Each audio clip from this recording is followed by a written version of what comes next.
ऐसे ही मज़ेदार हिंदी कहानियाँ सुनने के लिए हमारे चैनल स्टोरी वर्ल्ड को सब्सक्राइब कीजिए।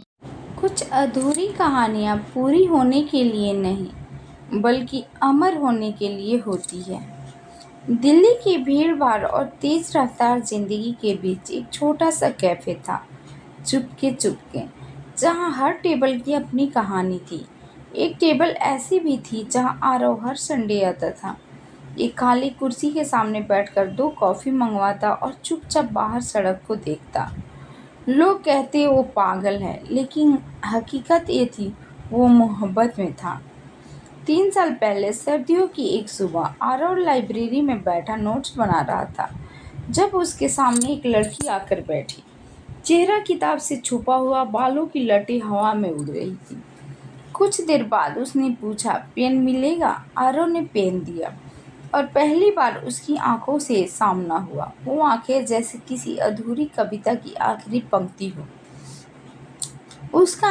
उसका नाम था काव्या। धीरे धीरे लाइब्रेरी उनकी मुलाकातों की जगह बन गई। एक ही कॉलेज, एक ही कोर्स और अब एक ही दोस्ती। काव्या चंचल थी, बात बात पर हंसने वाली। आरव शांत था, मगर उसकी हर बात काव्या ध्यान से सुनती थी, जैसे वो दुनिया की सबसे जरूरी बात कह रहा हो।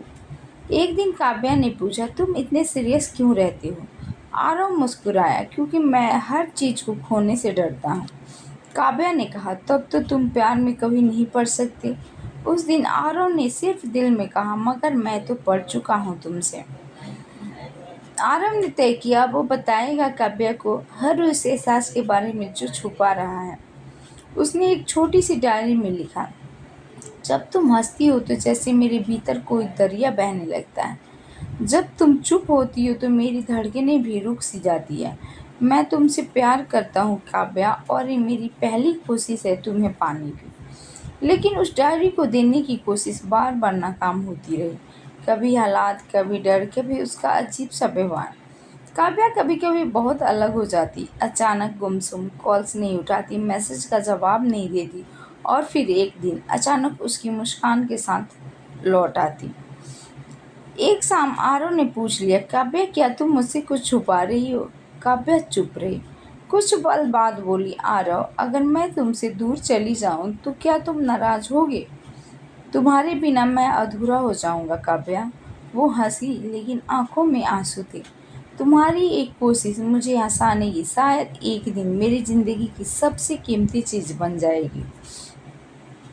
काव्या अगले दिन गायब हो गई। ना कोई फ़ोन, ना कोई मैसेज।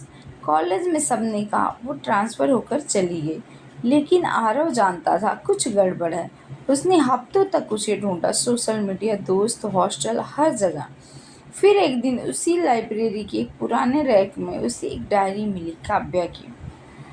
मेरी डायरी का पहले पन्ने में लिखा था, मेरी ज़िंदगी की उलझनें मेरे साथ ही ख़त्म होंगी, लेकिन अगर कोई मुझे सच्चा प्यार करता है तो वो मुझे मेरी बर्बादी में भी खोज निकालेगा। आरव अब पागल हो चुका था, लेकिन मोहब्बत में। उसने हर हॉस्पिटल, हर एनजीओ, हर शेल्टर होम में जाकर तलाश की। उस लड़की को देखता और दिल में दुआ करता, काश ये काव्या हो। कभी कभी वो थक जाता, लेकिन फिर उसकी आंखों की वो मासूमियत याद आती और वो अपनी कोशिश दोबारा शुरू करता। आखिरकार 2 साल बीत चुके थे। आरव अब एक लेखक बन गया था, जिसने कोशिश नाम की किताब लिखी थी, एक अधूरी मोहब्बत की पूरी तलाश। उसकी किताब बेस्ट सेलर बनी। एक दिन एक लड़की उसके पास आई, व्हील चेयर पर थी, सर के बाल नहीं थे, चेहरे पर मास्क, मगर आंखें वही। काव्या? आरव का दिल कांप उठा। काव्या? उसकी आवाज़ कांपी। उसने मास्क हटाया, मुस्कुराई और बोली, तुमने मेरी तलाश में जो कोशिश की वो किसी की ज़िंदगी बन गई। मैं कैंसर से लड़ते लड़ते थक गई थी, मगर तुम्हारी किताब ने मुझे जीने की वजह दी। मैं अब भी तुमसे प्यार करता हूँ, आरव ने कहा। वो हंसी। अब कोशिश मत करना, इस बार मैं खुद तुम्हें नहीं जाने दूंगी। उनकी कहानी अब अधूरी नहीं रही, लेकिन आरव जानता था ये मोहब्बत, ये जंग, ये कोशिश, यही उसकी ज़िंदगी का सबसे बड़ा सच है। सच्चा प्यार वो नहीं जो आसानी से मिल जाए। सच्चा प्यार वो होता है जिसके लिए हर रोज़, हर पल कोशिश करनी पड़े, बिना थके, बिना हारे। ऐसे ही मज़ेदार हिंदी कहानियाँ सुनने के लिए हमारे चैनल स्टोरी वर्ल्ड को सब्सक्राइब कीजिए।